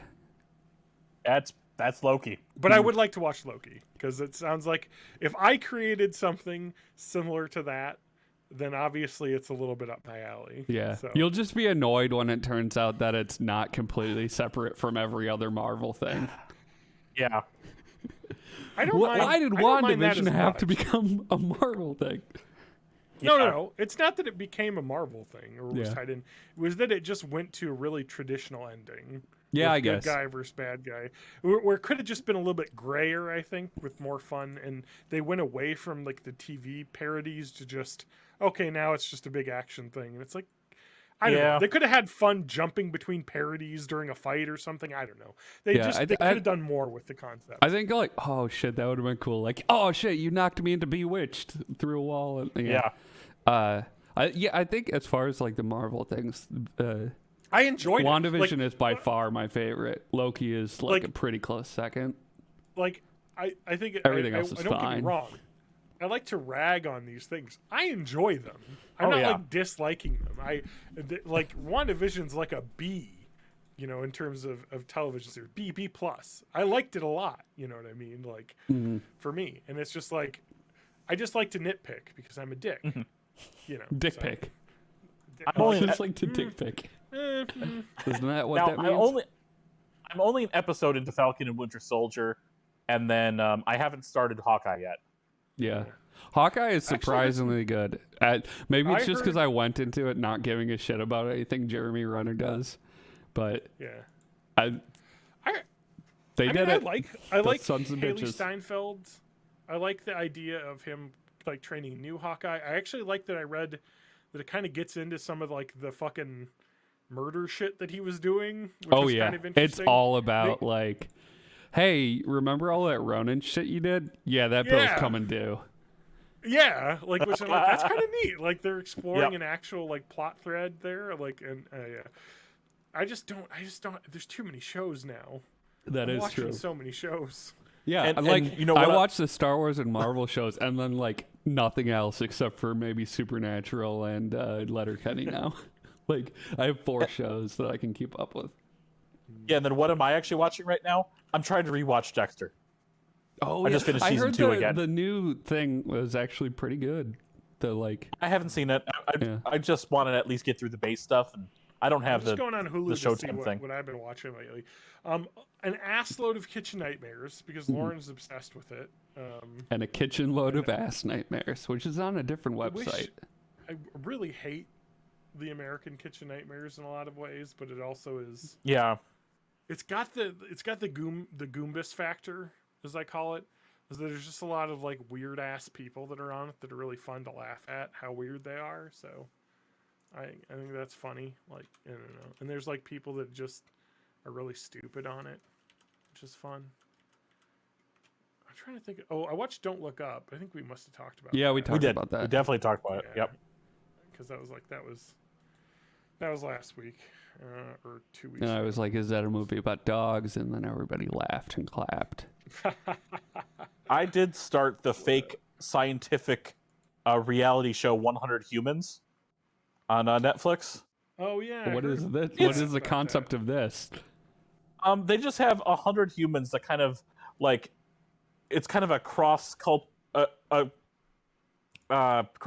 section of U.S. society, just 100 random people, and they just ask them a bunch of interesting questions. Or have them do a bunch of interesting things. Like, they tried to see if dancing ability is correlated to a higher sperm count. Or I can't wait for the last episode because there's a whole episode just on like toilet questions. Like, how do you put your the roll of toilet paper on? How do you wipe, etc., etc.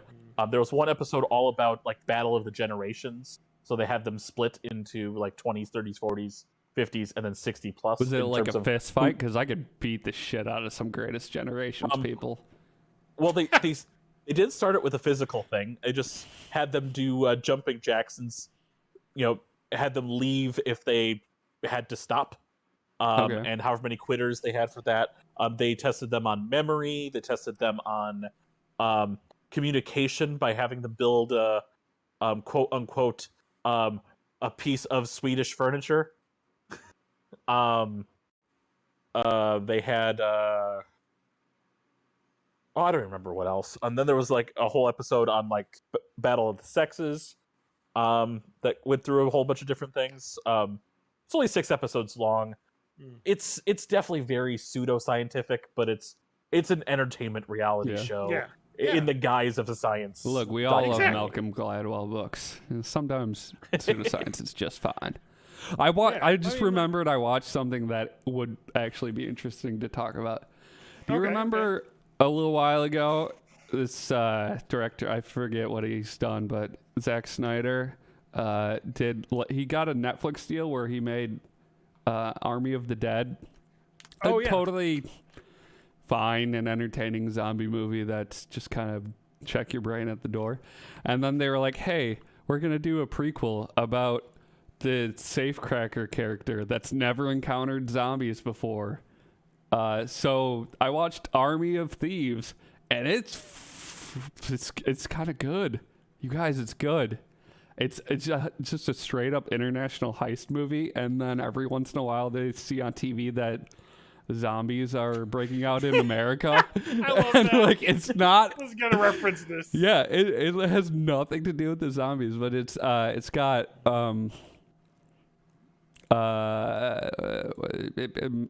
what is her name? Miss Andre from Game of Thrones, the one lady that was hanging out with Daenerys all the time is like the main, Oh yeah. like the head of the crew, and I think it's Nathalie Emmanuel, maybe. yeah, she's really good. It's What's good. the name of this called? Army of Thieves, and you Army don't have of- to watch Army of the Dead at all to get any of it.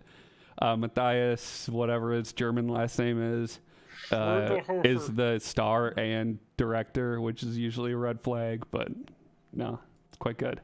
I mean, Very I good. don't know. I like a good heist movie. Yes, yeah. I mean, as Weird far as heist thing, movies though. go, it's a good one. It's also What a weird very meta in that like he's seen heist movies, so he's like talking about it, and then they'll pull the rug out from under you and subvert whatever heist trope. Highly recommend if you have a Netflix subscription. Probably not worth buying a Netflix subscription to get it. Cool. I'm looking through my HBO Max and seeing what I watched recently. I forgot. I watched a movie. I watched The Last Duel, which is available on HBO Max now. Oh yeah, how was that? How's That's Ben the, Affleck's hair? Weird.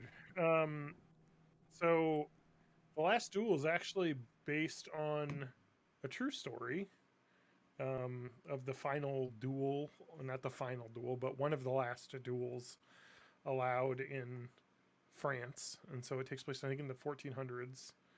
And it's kind of like they did a Rashomon, if that makes sense. Oh, to you. you don't mean a know what Run I Lola mean by Run?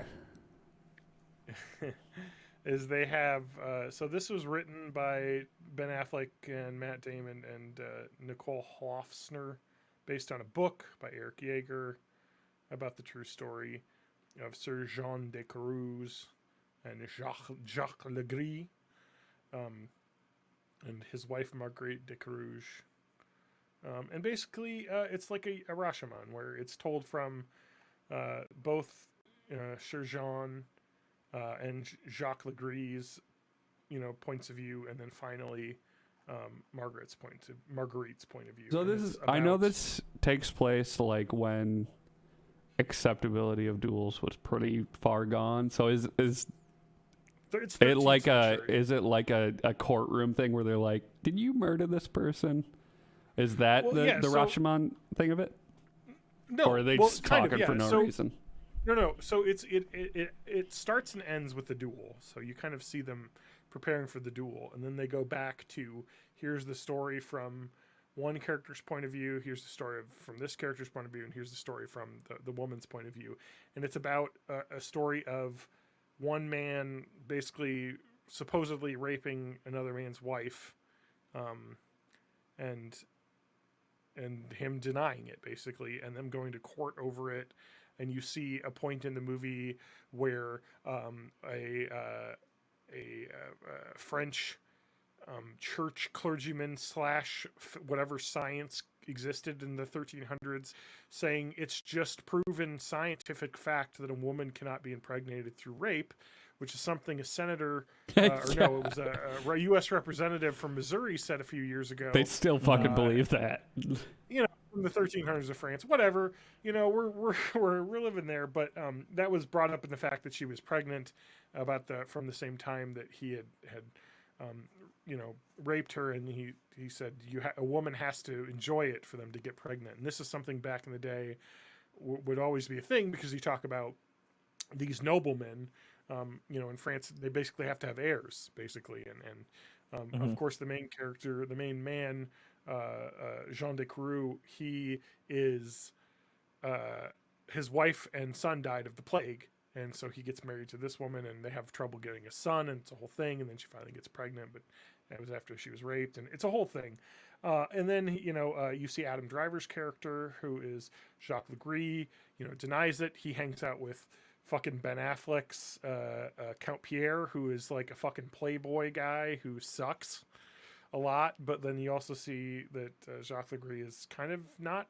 He's a bit of a playboy, but he's also a very smart man who came from nothing and worked his way up. But he did rape the shit out of her, and is graphic, and is very upsetting.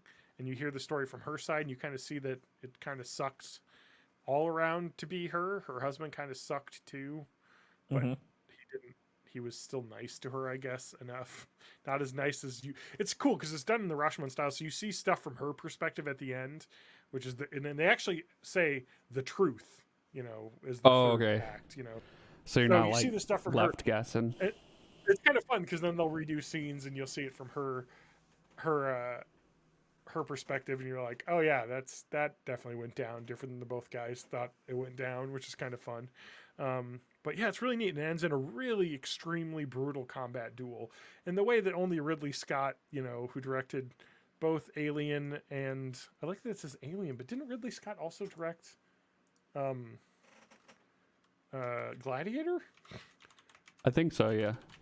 Yeah, like I don't know why you wouldn't mention Gladiator, like, because Gladiator. What the fuck? Yeah, because that is much closer in terms of tone to this, and yeah, it's great. I loved it.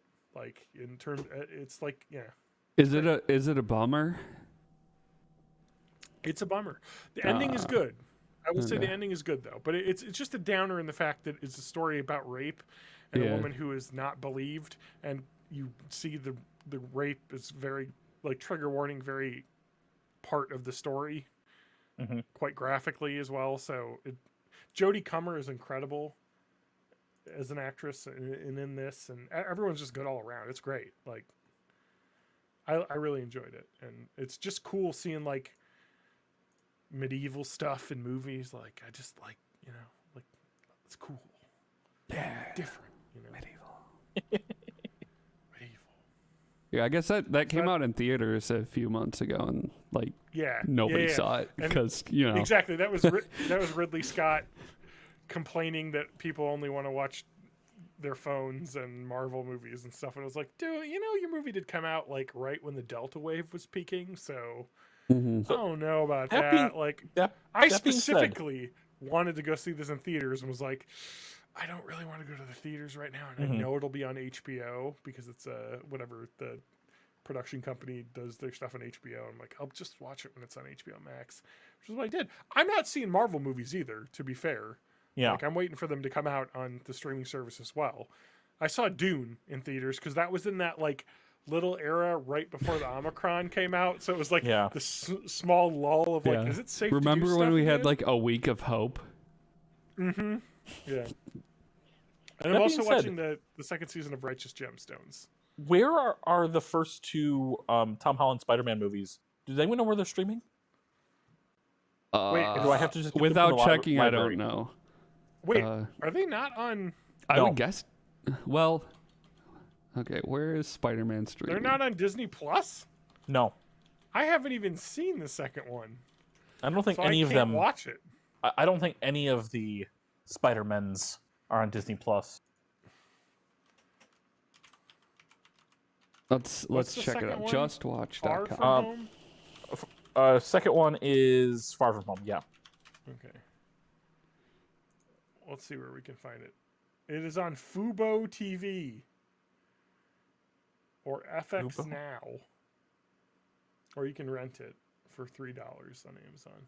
I might just get it from the library. Get them both from the library then. Oh yeah, what the fuck is FX Now? Spider-Man: Homecoming is on that too. Well, FX Now is just if you have a cable subscription. Oh. It's the FX app, which I do, and I could watch it on there, I guess. But like Disney owns that, so put it on. Disney owns FX, so I don't know. They Stop probably being such have a some sort stop of- being such a dick, Sony. Just give me Spider-Mans. No. I want to watch the new. I want to That's watch their the new answer. Spider-Man. I do enjoy that Sony bought fucking Spider-Man for nothing back in the day, and then now have gold, and they're like, we're not giving this shit away. God damn it! You Well, own and wasn't every the other thing like superhero. the license would revert back if they stopped making movies, and that's why we got like the Andrew Garfield shit and stuff. They just like, Yeah, you have to basically, keep yeah. making Spider-Man movies, or we're gonna lose this. Hey, Spider-Man Into the Spider-Verse is probably one of the best superhero movies ever made. Yes. Oh yeah, Holy shit, Oh, is yeah. that movie good? I can't And wait then for part they're 2 making and a 3. sequel to that, right? I They're making know. 2 sequels. Oh, nice. Because I think the next one's Across the Spider-Verse. I'm not sure. I think they released a real short teaser for the Yeah. second one now, but they're doing the part 2 and 3 are like all the same story, so hopefully it like stands on its own. But I'm excited. But for someone who wasn't a huge Spider-Man comic book fan, me, who's like an idiot to some of the extended universe stuff, Into the Spider-Verse was a very good introduction to Miles Morales. oh which yeah, probably helped sell the DLC to the Spider-Man video game. that which is was all the about Miles Morales. only like Miles Morales stuff I knew about other than just like the name. But that's the Yeah. only thing I've seen him in. And I was like, this is awesome. I'm gonna read all these Yeah. comics, and then I didn't because reading is for nerds. Anyway, I don't want to rant about NFTs and cryptos without Spanky here because Yeah. he's also knows a lot about them and Mhm. wants to rant on. But that video that I put up, it's Dan Olson, also known as Foldable Human on Twitter. He has a YouTube Very channel called flexible. Folding Ideas, where he does lots of deep dives into all sorts of things, and he kind of comes from a really, I would say, objective point of view in a lot of ways.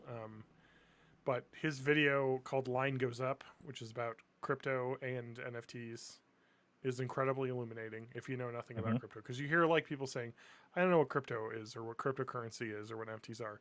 Watch the video. It explains from a point Yeah. of view that is not an evangelist, because the whole point of crypto, like anything else, is anyone that's telling you about it, that's invested in it, is only going to say good things about it because they want the line to go up. The LuLaRoe. Like it, They it's- need the line to it's- go up. It's you need the line to go up because it's.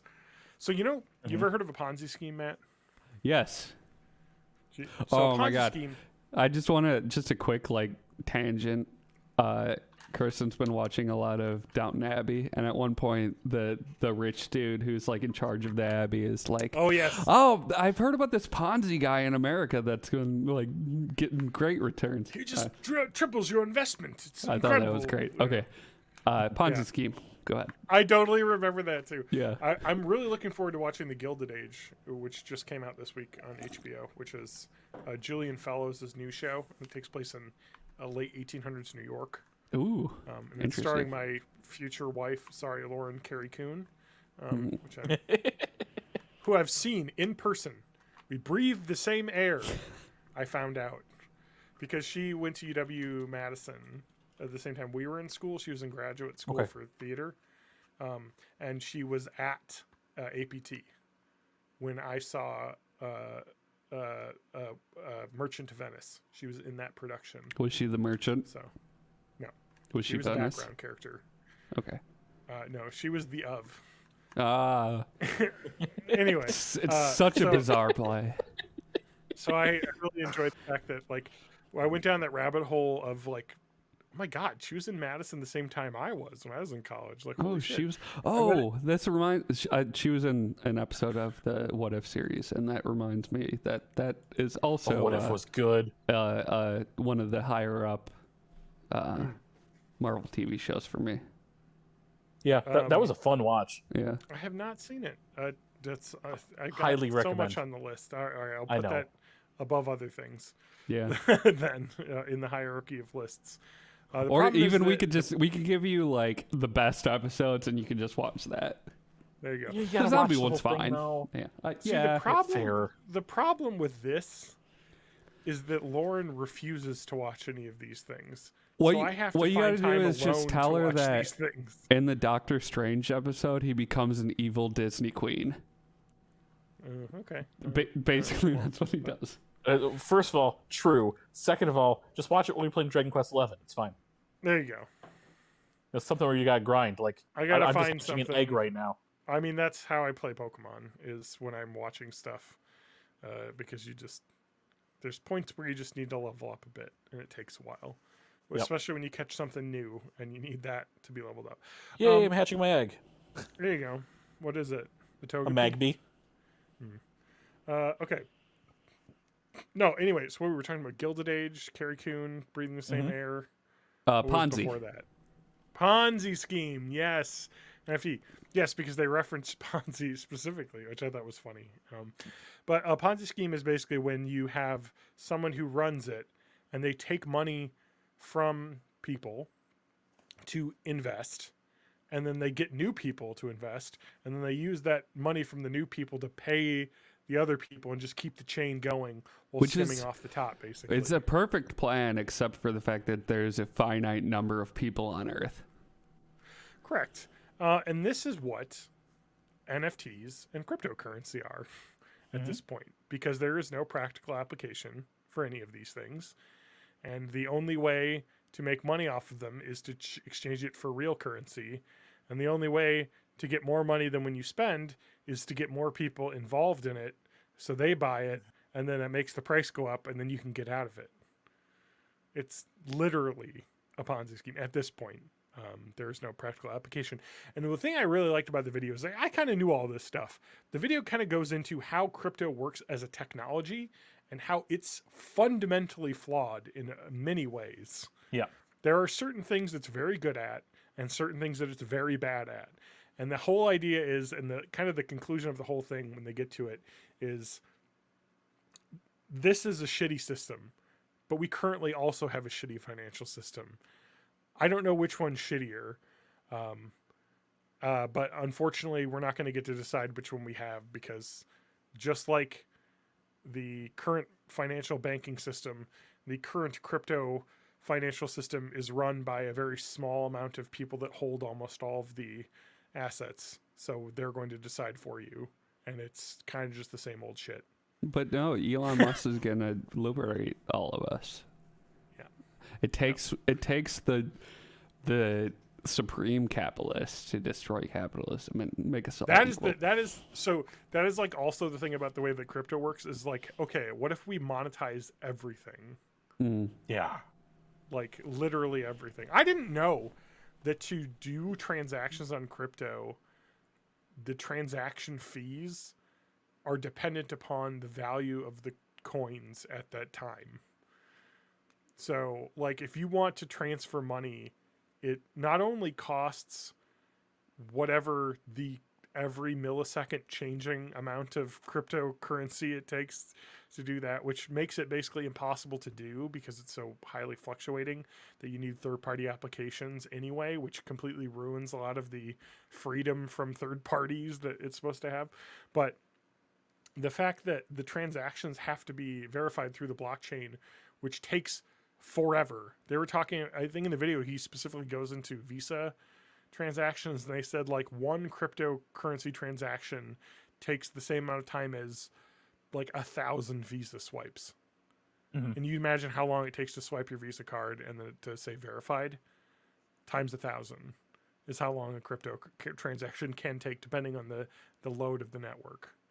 So it's like, well, that's fine, like because while you're waiting for that at the crypto store, you could just make conversation about, like, everybody loves talking to crypto bros, right? So just talk about crypto while you're waiting for 20 minutes. So anyway, I would highly recommend that video. I mean, the thing is I even made fun of it when I first saw it. It was like, why is this 2.5 hours long? Because it's such an ask, and that's like such a YouTube thing now, is to make 2-hour long videos explaining stuff. But it is highly worth it. It goes in to every bit of detail and depth, and it is quite watchable. And just do what I did and spend 4 or 5 sittings watching it in 20-minute chunks, and it's perfect. It has chapter markers. Just watch a chapter, pause it, watch a chapter, pause it. And it just kind of goes through and explains everything, and has made me not happy with the amount of crypto futures that I have purchased, which is not very much.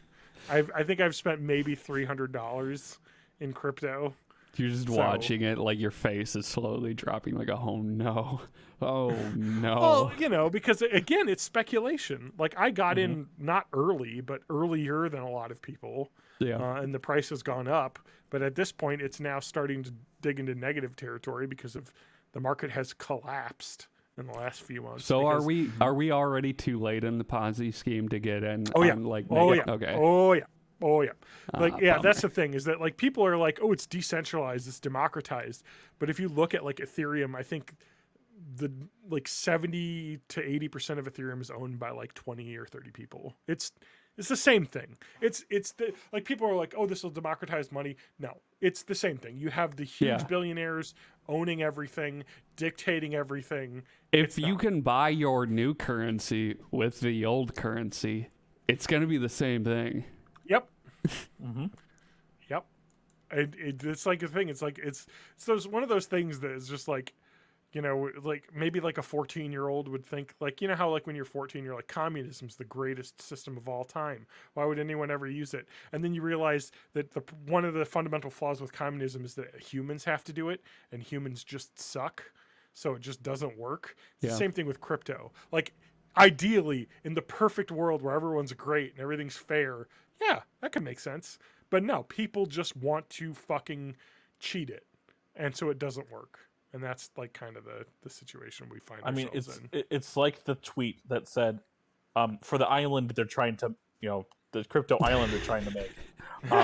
The tweet that said, "What's the age of consent on this island?" And someone just said, like, mental maturity should be enough. Like, people suck. Yeah. Yeah. No, that's the problem. Is that like people just suck. And so you're saying we gotta get rid of the people. I could go into so many details about how shitty blockchains are as an idea. Yeah, Dracula had it right. Watch Castlevania. I could go deep.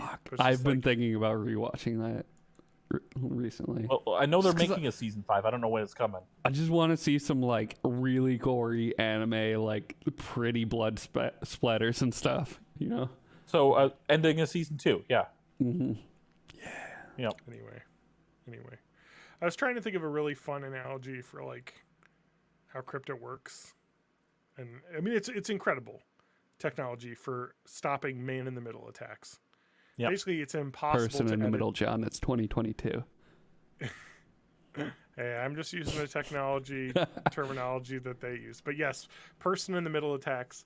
But it's like the idea is with like a blockchain, it's a big chain of transactions, and every millions of nodes on the network all verified that that's the accurate transaction. It's perfect. It's decentralized.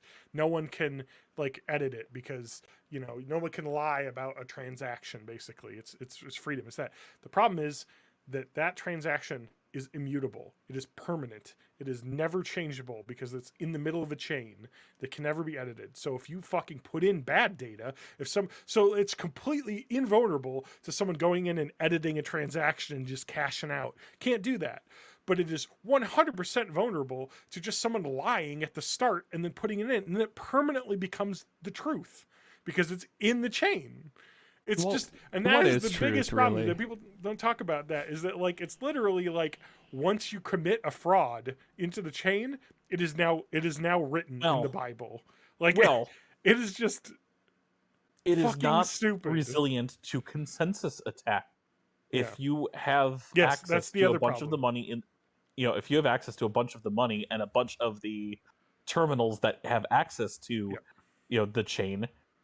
With 50% plus one, you can actually change what is accepted on there, and just the whole point is that the idea is that it's completely decentralized, so that no one person can ever get 50% plus one. But if that were to happen, someone were to own 50% plus one of all the Bitcoin, they could say Bitcoin is worth 0, boom, all gone. Like that's the thing. It's not backed up like real money is. Like, yes, this dollar bill I'm holding in my hand is a concept. It's not actually worth anything, but it is because the US government guarantees it to be worth something. Bitcoin, nobody is guaranteeing that to be worth anything other than the people saying it's worth something. So it's stupid. It's just, if you could use Bitcoin to purchase something today, then it wouldn't be stupid, but you cannot. So it is completely stupid. And when you can, it is so shitty to use for that it's worthless. And the other thing is, oh my God, the way wallets work with your fucking crypto wallet, the fact that anyone can send you something into your wallet and means a seagull can take it and fly up so if you're to a sign. But let me imagine this, Matt. Somebody knows what your crypto wallet is, right? They could send you infinite images of a seagull and fill up your entire wallet with seagull images, because when someone sends something on the blockchain, it is sent and written in. There is no consent for sending messages there because everything is meant to be open. It is fucking stupid. You and guys, so I think this hacked. technology might have been poorly thought out. So when people have been getting hacked, and oops, all my apes gone, because you can send a virus to someone's wallet and they open it up and it steals all their fucking shit because it's a smart contract. It's fucking stupid. And because it's decentralized and deregulated, if you lose it, you've got no recompense. There's no one to go to get it back because there's no one in charge. Anyway, as a system right now, it is so unbelievably flawed and broken and only good at one thing, and that is making it so you can't change a ledger once it's been written. You know what I mean? It's also good for laundering criminal money. Yeah, that's another one, because you can create infinite wallets that are anonymous, basically. I mean, every transaction is not anonymous. That's the whole point of it. But you can also just create infinite new wallets and not be traceable to the governments. Yeah, so perfect. Mm-hmm. It's great. Anyway, it's perfect. We've been born in the 80s. I fucking went on such a tangent and a deep dive into crypto this last week, and and I just want to shout from the rooftops. Like, I had seen all this stuff about like how, you know, but in the back of my mind I was like, but you know, it's like a neat new technology system. Like, there's got to be some real good use for it. There isn't. It sucks right now. It's like a brand new technology. Like, maybe 5 years from now, 6 years from now, someone will have come up with good ways of using it. But right now it is awful. And the only reason crypto coins exist and NFTs exist is to make you buy into this technology so you can't get out because you've already invested in it. All right, you've sold me. At some point I'm gonna get like some of my special focus greens and sit down for 2.5 hours and just like zone to this this giant YouTube video, learn all of the crypto things. Just watch it in 20-minute or whatever chapter length segments, and it's like watching a series. That's all I have to say. It's just, the video is so good because it's just like, I cannot believe how bad this technology is as itself. It's like torrents. You know what I mean, Matt? Like, it's peer-to-peer, it's decentralized. And so the idea is that but like torrents, it can be hacked very easily. You could just stick a virus in there and name it something, and then people get it. Being decentralized is not always a good thing. Yeah. Anyway, but that's what super hyper libertarian hyper capitalists will say, is that the market could control itself. We don't need regulations. What they don't understand is when you talk about like the invisible hand, it's not the market controlling itself. It's people with power and money controlling the market. See, this is the invisible hand made visible, and this is the person, and this is what the invisible hand is doing to every person. It is choking the life out of you. Even when you're talking about like on the grand scale of actual economies and stuff, it's not like the system is just balancing itself out. People have disproportionate amounts of power over the system, and when you're talking about like super open free markets, that's just the top people are setting the standard. They're making the rules, you know? Well, yeah. I mean, that's when people talk about like, oh, we became democracies. We moved away from monopolies. But in a hyper-capitalist only system, the person with all of the money becomes the new king. And I just there's want to no say difference. congratulations, Microsoft, on your new purchase. I hope it goes well They will for you. become king because they own everything. So yes, Well, they own they're kings. the evil AI They do, that is yes. coming, and I fully support it. So I will not become tortured forever. Anyway, that's a callback. We need to end. I'm in support rant our mode. future robot overlords. It's fucking so cold out. Hmm. I hate it. I don't like this Yeah. climate. Yeah, my dog hates it as well. She's very sad outside. I'm going to go outside and spray a bunch of hairspray into the air to put another hole in the ozone layer over Wisconsin, and that'll take care of it. You should right? take a pot of boiling water and throw it up in the air and watch it sublimate. It's pretty cool.